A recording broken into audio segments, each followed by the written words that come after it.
Welcome to episode number 17 of Central Intelligence Cinema. Today we have our very first guest to the show, Alan and Gillian Porter. We had a fantastic discussion talking about their new book, The James Bond Lexicon. Super great people, and we feel really honored that they were willing to sit down with us, of all people, and talk Bond.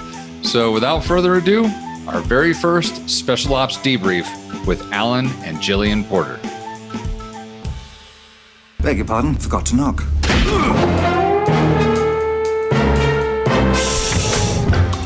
Welcome to the CIC, initiating security clearance.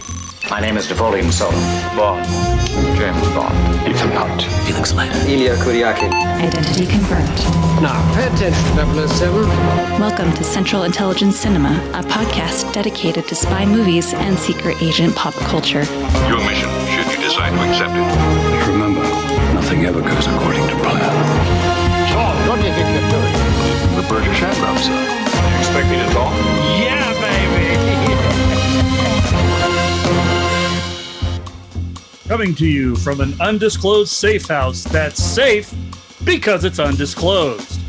It's the Central Intelligence Cinema Podcast. I'm Jason Greenberg, and with me, as always, Ben Esslinger. Thank you, Jason, for that lovely, warm and fuzzy introduction, and welcome back to the CIC.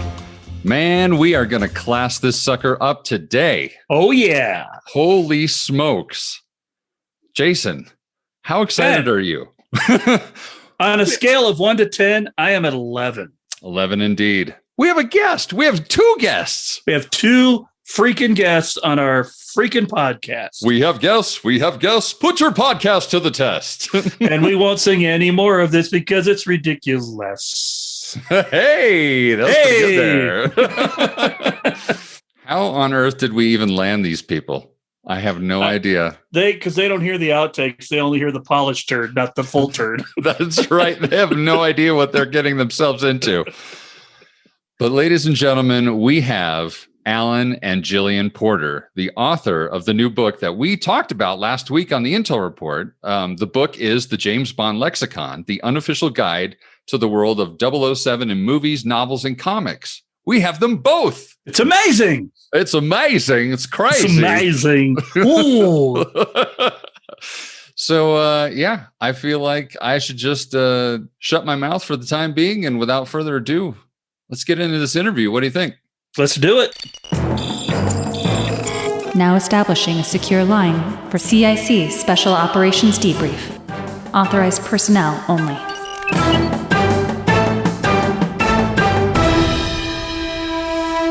Today, we have with us a historian of pop culture and author of several books covering everything from Beatles to Batman to Bond, including his 2008 book, James Bond, The History of the Illustrated 007. He now has a new book co-authored with his longtime writing partner and wife, Gillian. And that book is The James Bond Lexicon, the unofficial guide to the world of 007 in movies, novels, and comics. Alan and Jill Porter, welcome to the show, guys. Well, thank you. It's great to be here. Thanks for inviting us on. Well, and it's exciting too because you guys are our very first guest we've ever had on our show ever. Wow, we are honored. Honored. No pressure then. No pressure. Yeah, no pressure whatsoever to get this right. Well, it's all right. It's all uphill from here, guys. You're fine. But first of all, how are you guys doing? I know this last year has been different for everybody, but how are things going?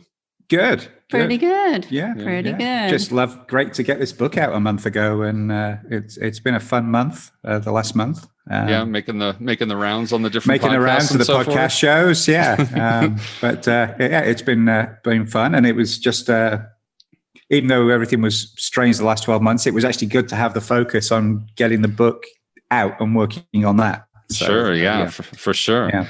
And you guys are in Austin, Texas, right? Correct. Yes. Yeah. So as I was, sort of setting this up with you, you'd mentioned that you're about to take part in an Ian Fleming Foundation work weekend. Yeah. Yes. Am I allowed to ask you guys what you guys are doing with that, or? Yeah, sure. So just for the folks who may be watching or listening who don't know what the Ian Fleming Foundation is, it's a group, it's a charity set up to promote the works of Ian Fleming.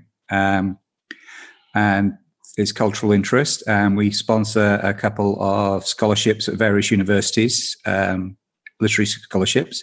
So that's the official PR stuff. But the really cool side of it is the way we fund that is we actually rescue and restore James Bond movie vehicles, and then they go out to museums and stuff. So the money that we get from exhibiting, and sometimes we loan them out to corporations for events and things like that. Wow, so that really goes to funding the scholarships. But this weekend, we are getting, the reason we're getting together this weekend, a smaller group of us that have all been vaccinated are getting together this weekend is, as you probably know, the Bond in Motion exhibit in the UK closed recently. Yes. 19 of the vehicles that were in that were actually Ian Fleming Foundation vehicles. And they have arrived back in containers. And we now have to basically unpack them and check them and see what the condition they're in and get them into the workshop storage facility that we have in a secret location somewhere in the north. Nice. One of the undisclosed location. An undisclosed location in one of the northern states. Yes. We do like our undisclosed locations we here do. on this show. We certainly do. Yeah. So that's why we're getting together this weekend, really, is to go over all the vehicles that have just come back from Bond in Motion and see what work needs to be done on them, because they've been out on the museum circuit for quite a few years now. So sure, a lot needs to be some wear and tear that needs addressing. Yeah. Yeah, I actually managed to get there. What was it? 2 or 3 years ago now. I got to see it before it closed down. So yeah, it's got to be kind of cool to be able to be up close and personal with some of that stuff. And well, the cool part of this is actually most of these Bond in Motion vehicles we actually haven't been up close and personal with, other than at Bond in Motion, which of course we couldn't go climbing over the barriers and ropes, even though it did say Ian Fleming Foundation, owned by the Ian Fleming Foundation on the plaque. We couldn't climb all over them. So, so a lot of these we'll actually be seeing literally up close and personal for the first time. Wow. Looking forward to it. Looking forward to it. Very, very cool. So before I have to ask you one last thing, just because before we get into the propers here. So as a member of the James Bond Instagram community, how many times have you accidentally posted James Bind as opposed to James Bond? Oh, it's not just on Instagram. Believe you me, this book, the amount of times it was typed, James Bind, and I'm sure there's still a couple in there. See, that's to sell the revisions. That's how you do it. Right. You follow the textbook method. I found one, not on here, but on our companion website. I was doing some work on the companion website today. We have a page that's basically gives the plot outlines for the movies and then links to all the podcasts that we've done about the movies. And I found one in there. There was a James Bind on that page, and that page has been up well over a year. So, goodness. And I will say, when we were proofing the book, some of our misspellings created a great deal of hilarity, I will say. I can't remember any specifically, but they were words that you'd kind of just go around saying because they were so ridiculous. But, it certainly eased the editing when you could have a little bit of a giggle over that kind of stuff. But James Bind is a pretty standard one, I think. So your new book, the James Bond Lexicon, I absolutely love this book. I think the thing that I like about it the most, I'll just put it up here for. Oh, I like the other one that you had. Oh yeah, I had another one right behind it there. In no way was that done on purpose. I say the check's in the mail. Yeah. But what I absolutely love about this book is just that you can page through it and just sort of pick out things. And while I am a Bond fan and I go through a lot of Bond content, but there's still, you go through that book and you can just page through and just find something and read it and read something that you've never heard about before. And it's indexed so well at the front, listing off exactly where these entries are coming from.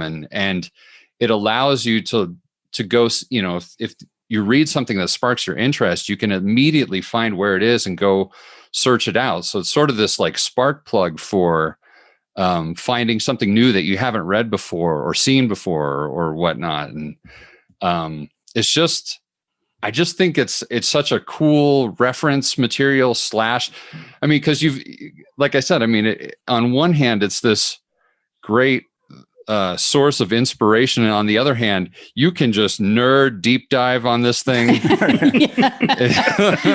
You know, you can find out the assistant. Excuse me, I love the cat. You can just. He's not Blofeld's cat though. He's not pure white. So pretty good though. He doesn't even have a Bond name. I'm sorry.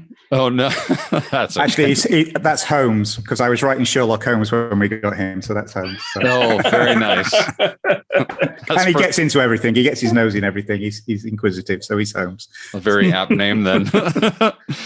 But yeah, like you can either, you know, get this inspiration, or you can, you know, just nerd deep dive. There was a entry in there that I saw that was like the assistant to the head of the dance school, and it was from the Casino Royale. I think it was 67.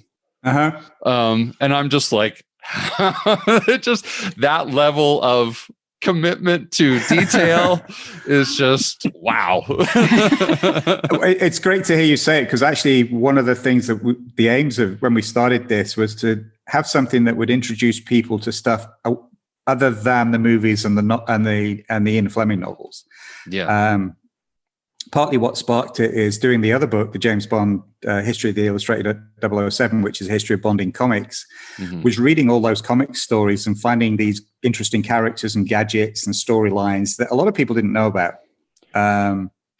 So when we started putting this together, it was like, well, there is books about them.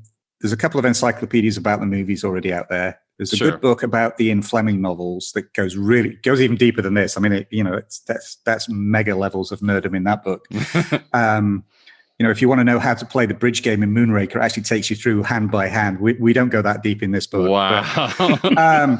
But outside of the Fleming novels and the movies, there's a lot more to the James Bond franchise that people aren't aware of. So that was one of the aims of this book, was really just to open that up to people who are interested in Bond, either, you know, at a very deep level, or just curious about it. And we've heard a lot of people say they're doing what you're doing, which is basically just opening the book at a random page and going through and going, oh, I didn't know that, which is cool. I love hearing that. Yeah. Yeah. I literally can just like pull the pages and then just drop my finger down onto a page and start reading. And there's always something that I had no idea even existed, you know, despite my level of nerddom. You know, there's still so much, you know, to absorb. Well, we found that too, you know, because I did certain things and Alan did other things. And when we're editing together, all of a sudden you're like, oh, I didn't know that. Or, you know, one of us would say that. So even creating the book, we both learned a lot more.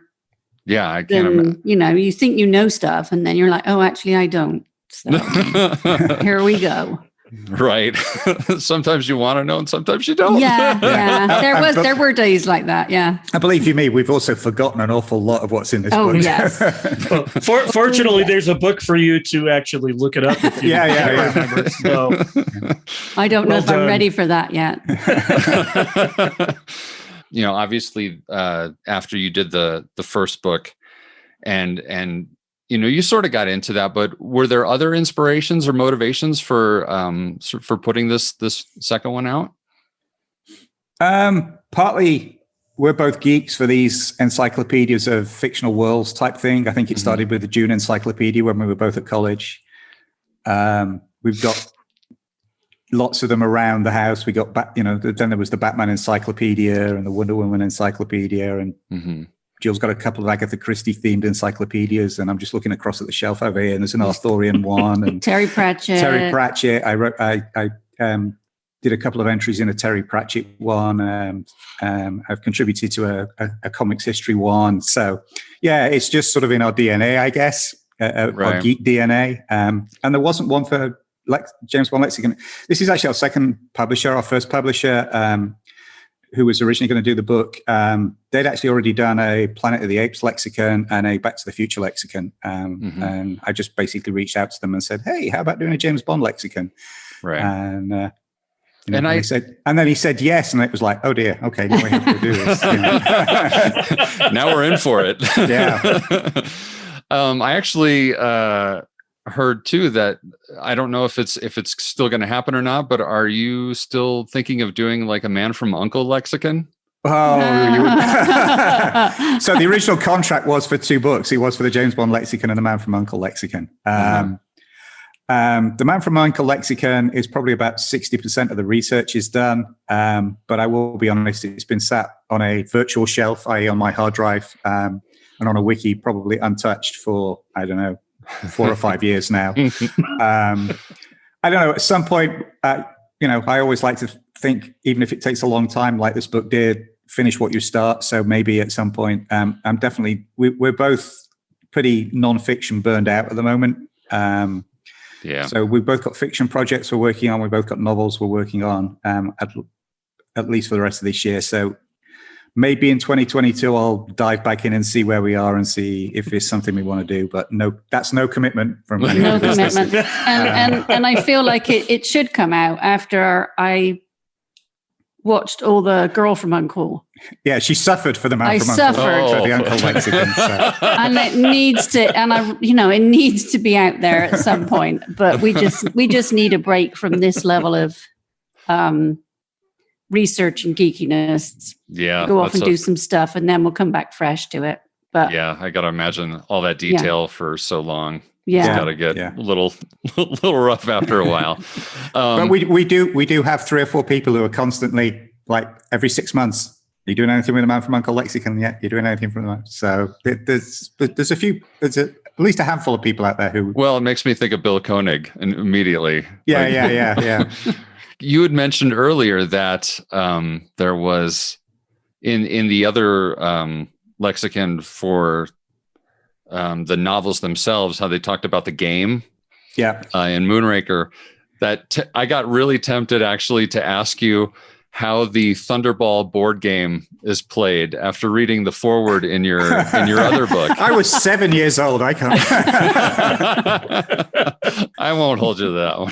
He goes on about it though. So yeah, for folks who don't know, that was my introduction to James Bond. I'd never seen a movie, never read a book. I was 7 years old, and a friend of mine got the Thunderball. So give my age away here. Got the Thunderball board game for his birthday. And this is not the US one. This is the British Triang one, which is. The US one had just cardboard cutouts. Yeah, that's the only one I could find images of. But the British one actually had little plastic frogmen. And obviously there was one figure that was slightly bigger and had a better aqualung jetpack than anybody else. And that was the James Bond figure. And I was like, he's cool. Who's he? And I must have gone on and on about James Bond when I got home, because that Christmas my parents bought me the Corgi DB5 and a James Bond annual. And then a couple of years later, I won a competition. I think it's the only time in my life I've ever won a competition. I won a competition to get 2 tickets to the local movie theater. So I decided to take my father, and we went to see On Her Majesty's Secret Service. Again, dating myself. And that was it. I was hooked. So yeah, I've been a Bond fan ever since. So Jill, what is sort of what was your introduction to James Bond, and just sort of your impression of the James Bond movies and books growing up and that sort of thing? Not the books, but in the UK, every Christmas Day, there would be a music show, speech from the Queen, and then it always seemed to be a James Bond movie. And so that was my, exposure as a child. As I got older, you go to the cinema to watch the latest releases. And it was pretty much, those are cool, those are fun. And that was it until I met this guy. And my geekiness has increased exponentially in those years. And, now I probably don't know as much as a lot of people. And like Alan said, we've forgotten a lot of stuff that went in the book too. But it's just cool. James Bond is cool. The movies are fun. The books are good. Yeah. And they're so different from the movies that it's quite a shock when you first read them. Yeah, for sure. I will add to that, by the way, the geek osmosis is a two-way street, because I now know more about Agatha Christie and her creations than I ever thought I would. So that's excellent. at least you weren't just, dragging her into your world and there was no reciprocal action. No. We share. Yeah. Sometimes maybe it's an unwilling recipient, but we share. Yeah. Well, and the longer you're exposed to that type of stuff, you just sort of suddenly become interested, and you're not even sure why you're interested. Right. Yeah. So I've come to sort of understand that this has been kind of a long journey to get this book out. Oh, yes. With some pretty major stuff that happened along the way. Can you sort of talk about what and when this all got started and a bit of how we arrived here? Do you want to take that? No, right then. Well, it started 10 years ago with that casual conversation Alan had with the editor at Hasseline Books. And then we both looked at each other and thought, oh, okay, now we have to get on. So we split up who covered which books. Alan did the movies, and he sacrificed himself to do James Bond Jr. Cartoon. Good man. And he paid me back with the Girl from U.N.C.L.E. stuff, though, I will say. And so we started working on it, and it was slow because, you have to, like with each book, you have to read it, and then you make notes, and you go back and you read it and make sure you've got the right notes and everything fits together. And then we had a wiki we put it on. And it seemed for a while that we didn't seem to be getting very far. And then all of a sudden, it seemed like, oh, actually, this is, getting closer. We got to the exciting stage of where we printed everything out and put it into folders and sent the first draft to Hasseline Books. And they were like, oh, can you change this dash for a colon and this? And you're like, oh, this is real editing stuff, because it had to be consistent with the other one. Sure. And then his partner at Hasseline Books died suddenly, and he decided to mothball the company. Mm-hmm. So we sat for a while. Well, are we going to keep going? Because it's like, we don't, when you've got a publisher, you've got something to work for. You lose your publisher, and you're like, is this ever going to see the light of day? And Alan had been, he works with, I don't even know what you're called now. Your podcast, isn't that terrible? On Her Majesty's Secret Podcast. On Her Majesty's Secret Podcast. Not that she ever listens to it. No, I don't. My wife rarely listens to my podcast as well. Same here. And, he was talking with Van Allen Plexico, who agreed to take it on. And I might be getting this slightly out of order, and Alan's probably wincing. But it gave us a bit of impetus. But around 2015, I got cancer. And so everything went on hold while we dealt with that and got me better. And we also, in that time, moved back to Texas from Illinois.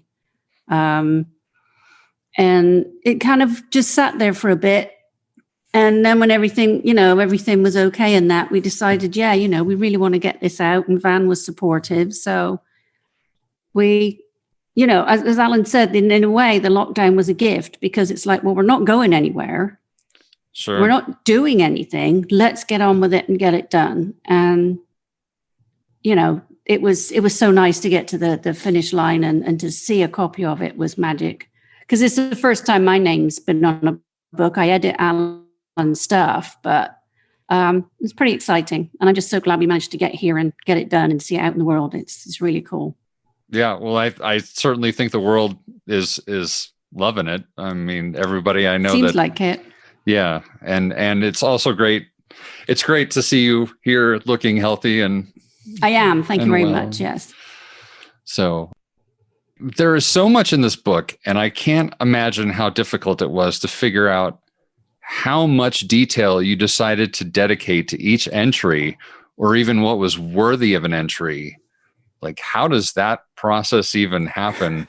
Well, like Jill said, when she mentioned that it was a stage where we actually printed out everything that we'd got, that was single column as opposed to double column and double sided as per the book, but that came out at 750 pages. Holy cow. So it was clear that things had to go. One of the things we took out was, I mentioned the website earlier. We took out all the plot summaries and decided we put those on the website rather than in the book. Okay. So we took that section out and we put that online. The other thing was really just we literally sat down most nights after dinner and just, we said, right, we're going to take it out. And we literally went entry by entry by entry through the thousands of entries. And it's like, obviously some of the big ones, we're going to stay, like James Bond. Right. We're not going to take him out. But, some of the ones, if it's Bob, the goon who stands in the corner and, just hands Blofeld a mug of coffee, does he really progress the plot? Right. Or is it something significant? No. So he goes. So there was a lot of that. There was also trimming down. What we tended to find is, because we were writing in isolation, we would actually write a lot of the plot points into the entries. And it's like, well, we can't keep putting plot summaries in every entry because they're just going to, they're going to get massive. So part of it was cutting them down so they were short enough to be manageable and readable, but also keeping the context in there that somebody could do what you said, dive in and just read one on its own and understand the context of it without having necessarily read the novel or seen the TV episode of the TV show or watched the movie. And that was really actually quite difficult, was actually that finding that balance between context and keeping it short and also making sure it was an individual who moved the plot on. There is a few blokes that moved through. Tom from James Bond Radio, he very nicely picked out the fact that we had James Bond's decorator in there, who actually doesn't do anything other than decorate James Bond's apartment. And Jill was like, that was one that probably slipped through the cracks because actually Jill was really ruthless about people. She's like, no, they're not doing anything. Go. So I think the decorator just slipped through the cracks. But so yeah. And then we found out the other day, one of our colleagues, Jared from On Her Majesty's Secret Podcast, pointed out that we'd actually missed a character out. Green 4 from the guy who has the fight with Necros in the kitchen, which is an awesome scene. Yes, that's one of my favorite scenes in all of Living Daylights. He's not in the book. I don't know how that happened. We don't know how that happened, but now he's got an entry on the website because that's what the website's for. Because obviously the book is instantly out of date. I mean, as soon as we said we're going up to this date, other things are going to happen after that date. So that's why we've got the companion website, is so we can add new entries as things come along. So we've already got just over 40 new entries on the website already. Sure. And No Time to Die didn't do you any favors either. No Time to Die. No, that was another part of the delay, because when we originally spoke to Van Allen and Plexico about doing it through White Rocket, his White Rocket Books publishing company, it was, We'll include No Time to Die. We'll start with No Time to Die. And I was like, yeah, okay.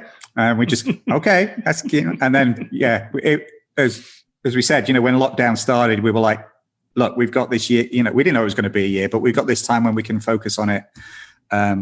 Let's put a line in the sand and say, we're going to do everything up to the end of 2019. We'll spend 2020 working on the book, get it out in 2021. If No Time to Die comes out, whenever it comes out, it can go on the website. Right. So yeah. And also I would add to that the benefit of, say, Alan did the Ian Fleming books. I did the Gardner books. So we weren't reading the same thing. So when it came to editing, you were looking at something else with a fresh eye, and it was easier. It was almost a bit like defending your thesis with some of it. Is like, why does that have to stay? And you'd have to come up with a reason.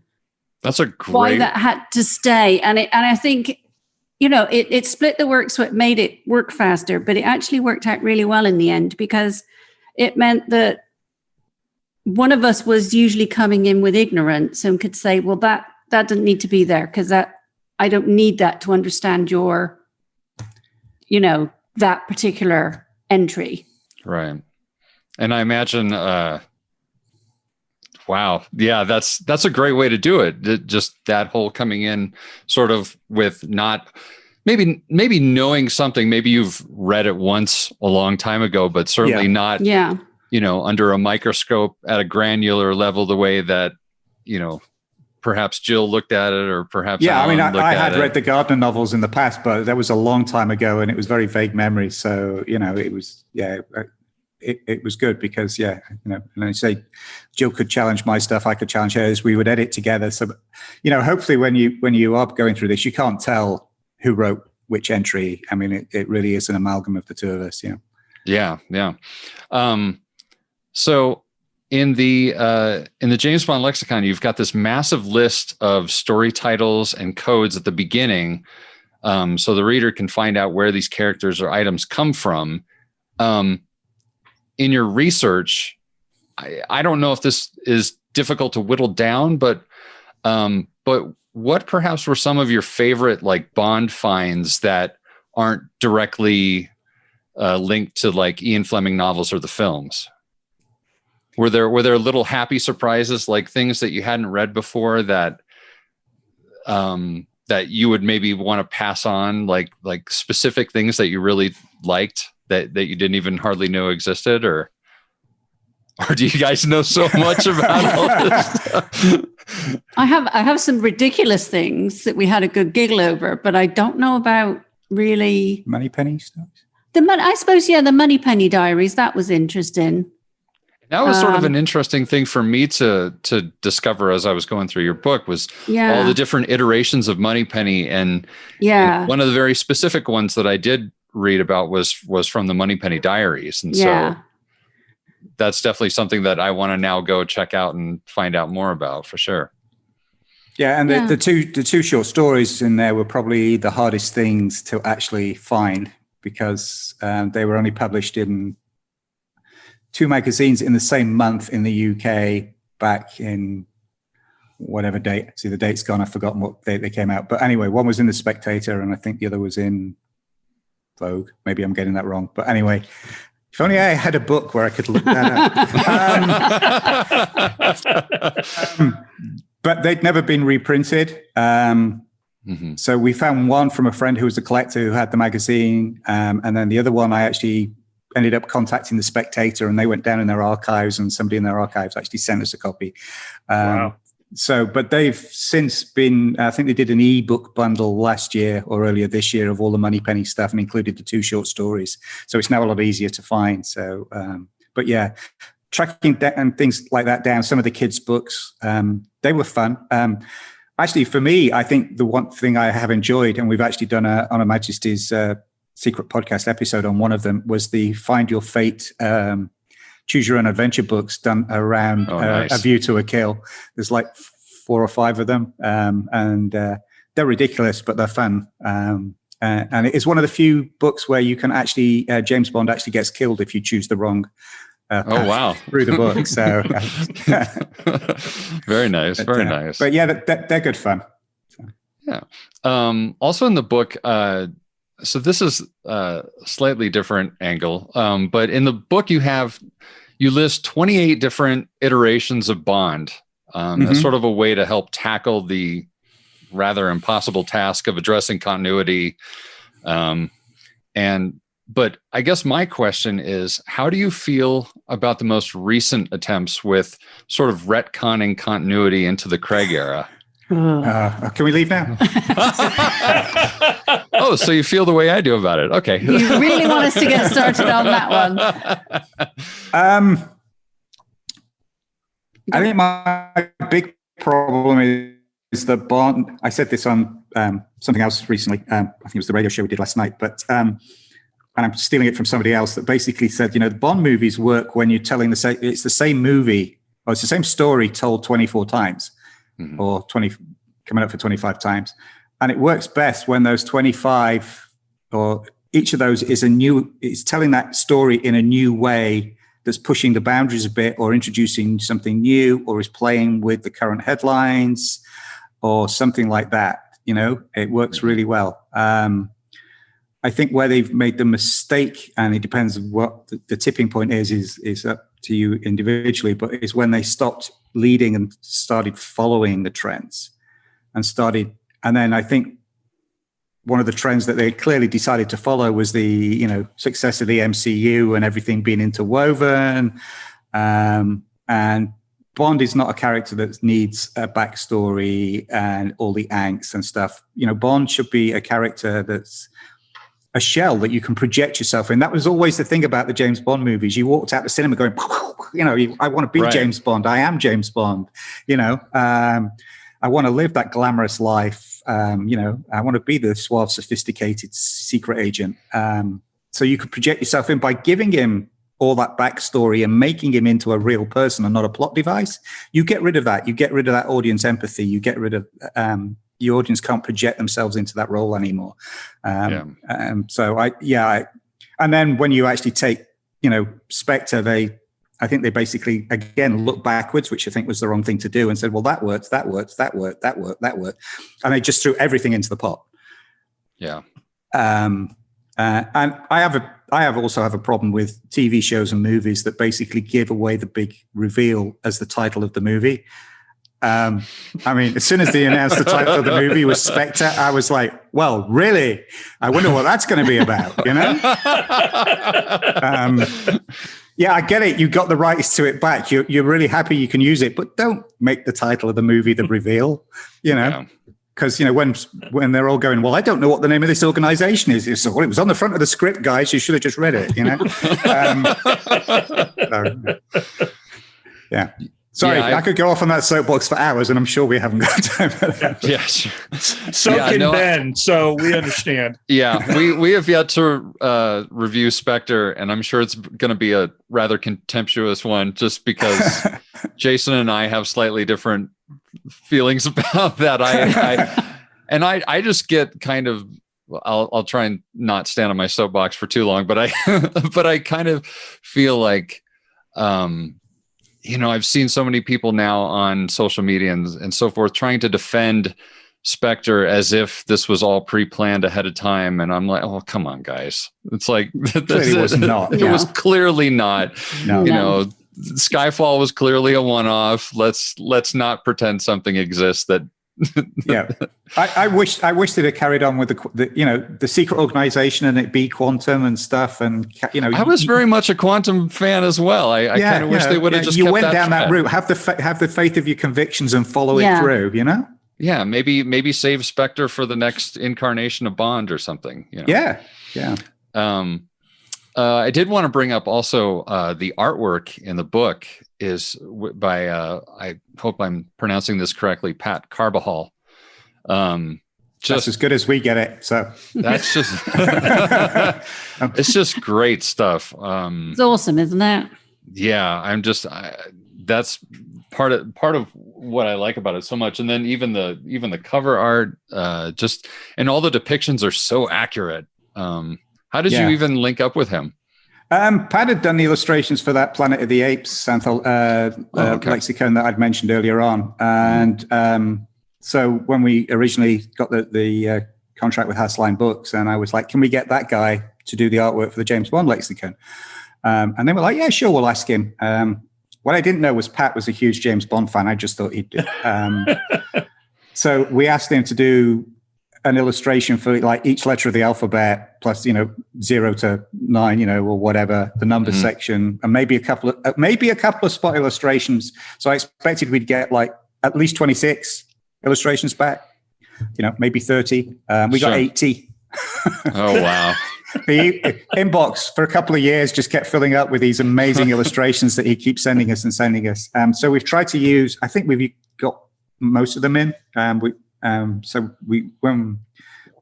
we were working with the book designer, it's like, it's a folder with all the illustrations. Get as many in as you can. So they're just great. I think some of them just, I say, when you open the email and it came in the inbox and you opened it and saw it for the first time, it was just like, this is amazing stuff. Yeah, it's great. I was actually amazed just looking through some of the images on his website. They're so dynamic, even though they're very accurate depictions, and sometimes it's very hard to get something to look like something, but still give it an energy and emotion. And they're just really, every one of them, they're obviously static, but they look like they're just in the process of not being static. Yes. Yeah. I know exactly what you mean. Yeah. And actually, I think in some of them, he's really captured the characters so well. In some cases, better than the actor. The one that keeps getting mentioned, the guys from the 00 Files, I think were the first ones to mention it, but a few others have as well, is the Donald Pleasance Blofeld illustration is way more menacing. Pat's than the version actual of that is actually way more menacing than the actual Donald Pleasance Blofeld in the movie.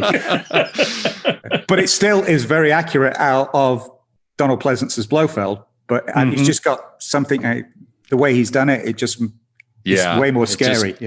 Yeah, it's good stuff. I also wanted to ask you, so you've written before that your Bond is the comic strip Bond. And you sort of, I'm going to quote your foreword here that says the perfect blend of cinematic and literary. Is that still the same for you, or has that sort of changed as time has gone on? Or no, I think that's when I read Bond prose. That's who's running around in my mind, is that John McCluskey Bond, maybe with a little bit of Pierce Brosnan, Timothy Dalton thrown in there. But yeah, generally I'm not picturing any of the actors. For me, it's that John McCluskey defined the Bond, and also the later ones, the Horak illustrated ones, it was very dynamic. I love the current Dynamite comics run. I think, for me, Bond always works best as a contemporary character. Bond is a man of the current age. I don't think Daniel Craig is that James Bond, but I think the James Bond of the Dynamite comics is that James Bond. I think it's the best contemporary version of Bond in any media is the current Dynamite comics run. Yeah, I agree with you. I mean, when I read Forever and a Day recently, all I could think of was the way he's depicted in the Dynamite comics. Right. That's exactly how I saw him when I was reading that book, was how he's depicted there. I have a question actually about that, because you have mentioned before that that Bond is best when he's sort of a contemporary character. So are you sort of against the idea of doing like a period piece Bond film? Or is it more about what his age is during any given era?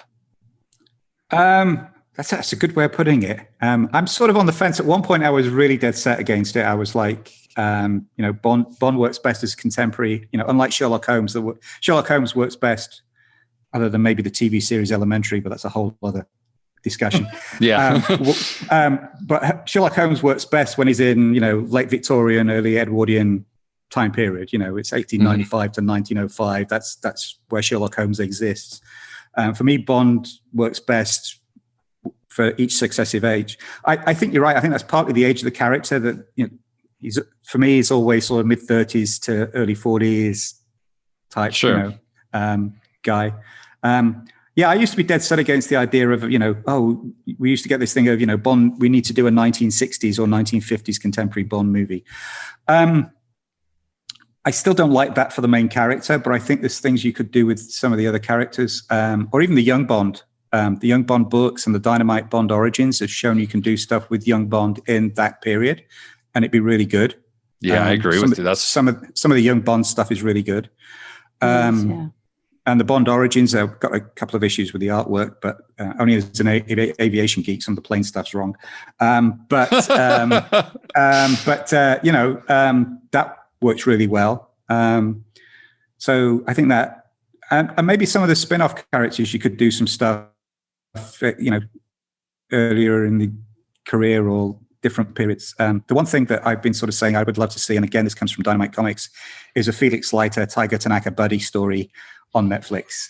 I don't want to see James Bond on Netflix. Keep the James Bond and the Bond movies as I'll be generous, every 3 years tentpole movie, and then in between do the multimedia stuff and have the Netflix series, maybe have a Moneypenny series or, again, one on M, thinking back to the Dynamite comics, his time in Northern Ireland, go and think about that and do some backstory on that. That would be great TV. Do stuff like absolutely.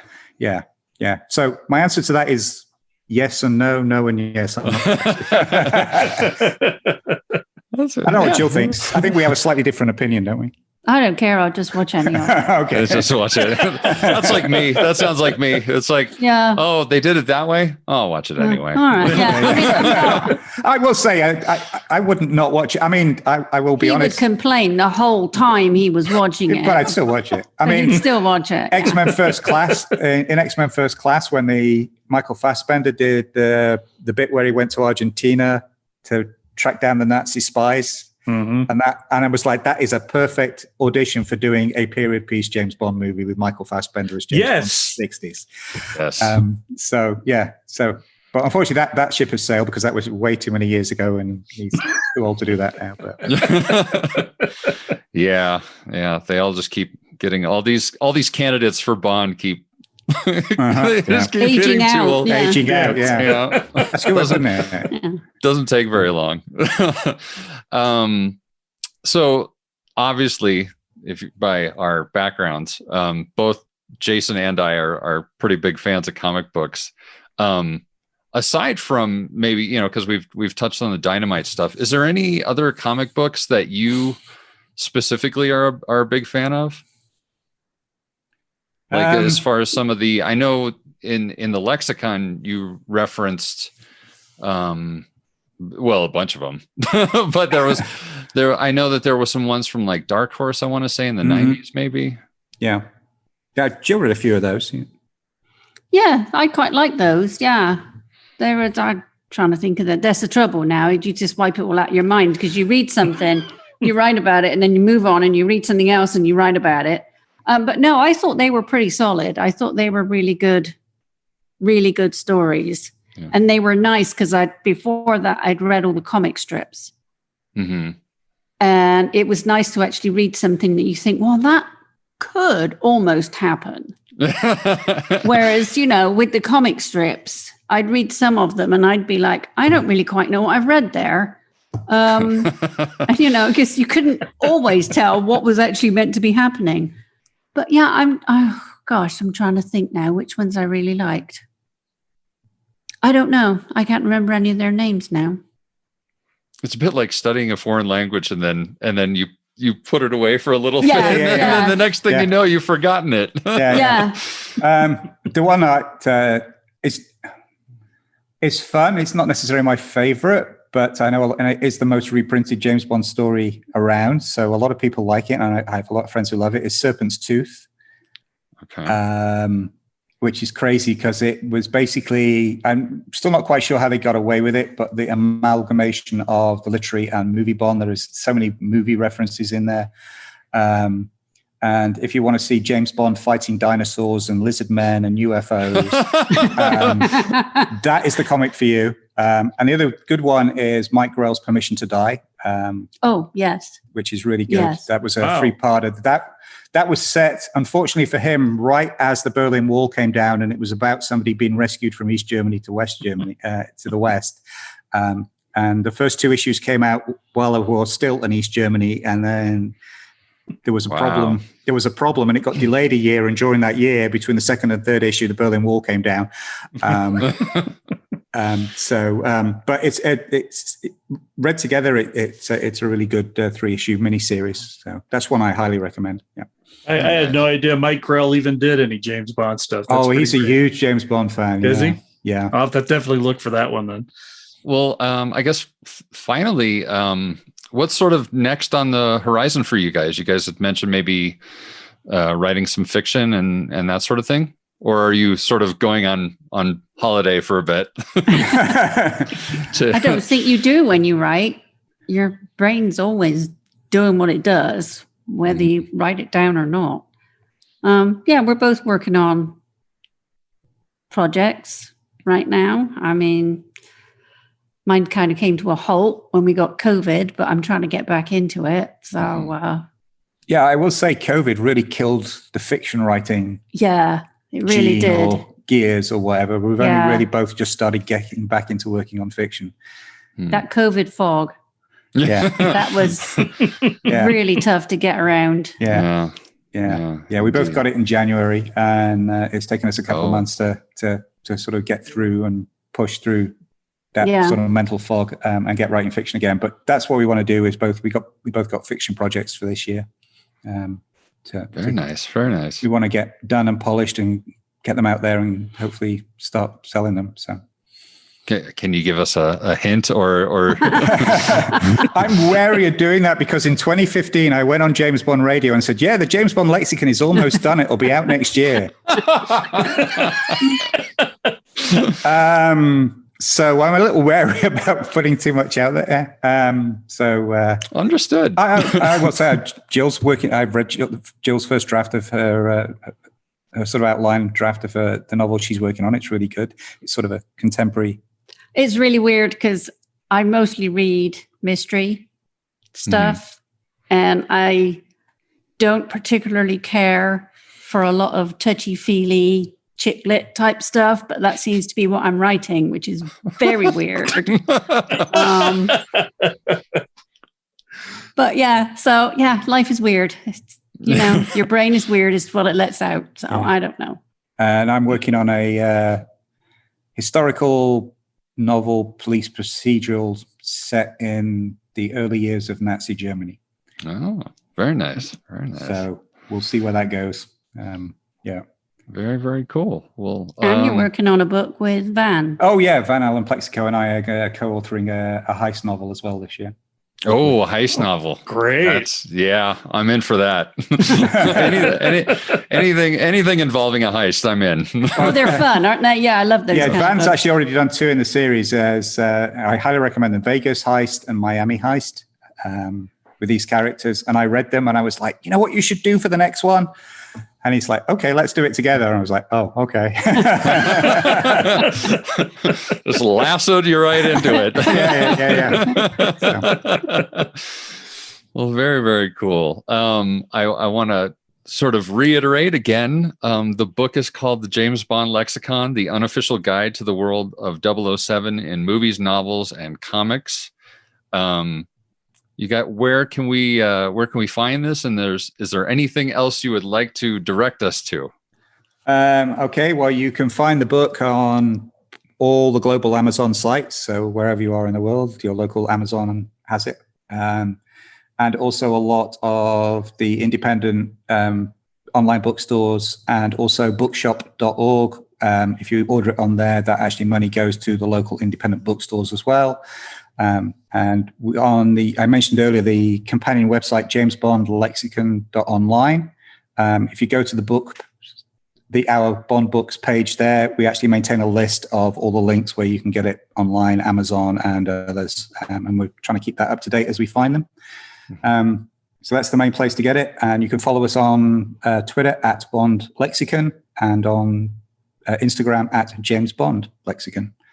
So. Yeah, and you've got the podcast on Her Majesty's Secrets. Secrets. Yes. Yeah. Thank you. The On Her Majesty's Secret Podcast Network. Yes, we just finished doing reviews of all the soundtracks. We've reviewed all the movies. So we're trying to think of what to do between now and No Time to Die comes out. We've got a few ideas coming out. When we started it, we're like, oh, we've got 2 years. We can do one a month, and we'll be perfectly positioned to No Time to Die. So yeah, we got a few things in mind to fill the gap. But I feel like we're all. Yeah. Oh, sorry. I was going to say, and links to all those shows are on the movie page on the jamesbondlexicon.online website as well. So. I feel like we're all sort of trying to time everything up to the release. Yeah.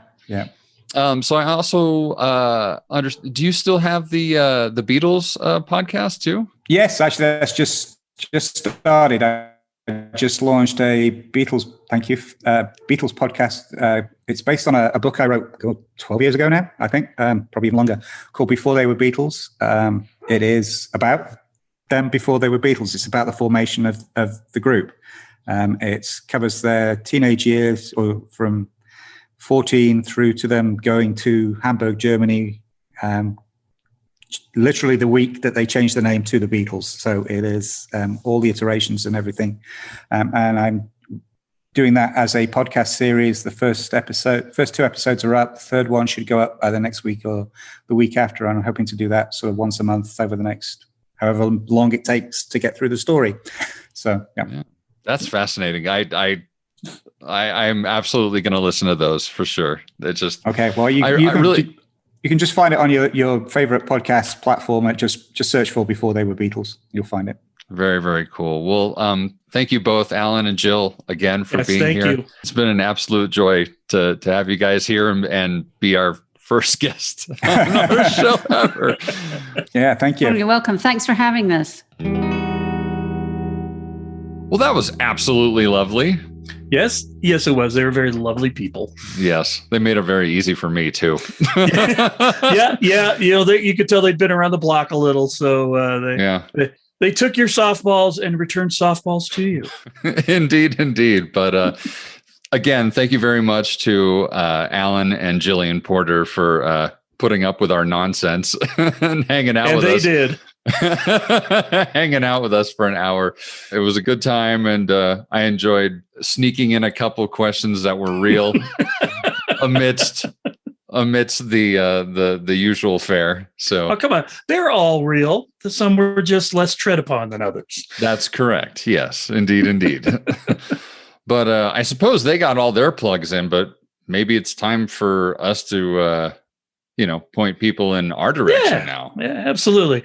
As always, we are looking for you, our wonderful listeners, to give us some interaction and tell us how you like the podcast, or if you have any ideas that you'd like us to run through, topics, movies you'd like us to do a review on, anything like that. Or they can just tell us that we suck or whatever. I mean, I don't think that's going to happen. I really don't. But here's the thing: you could tell us. We already know. So I mean, you're just confirming what we already know. And if we can't really do this thing with confirmation bias, because you already know that confirmation bias in intelligence analysis is already a hindrance. So that's right. But if you feel compelled, you could certainly send us an email at cicdeaddrop@gmail.com, or you can hit us up on Instagram at Central Intelligence Cinema, separated by underscores, or you can hit us at Twitter at CIC Spy Pod. All of those will get to us, and feel free to give us whatever input you need to give us. Don't let us limit you.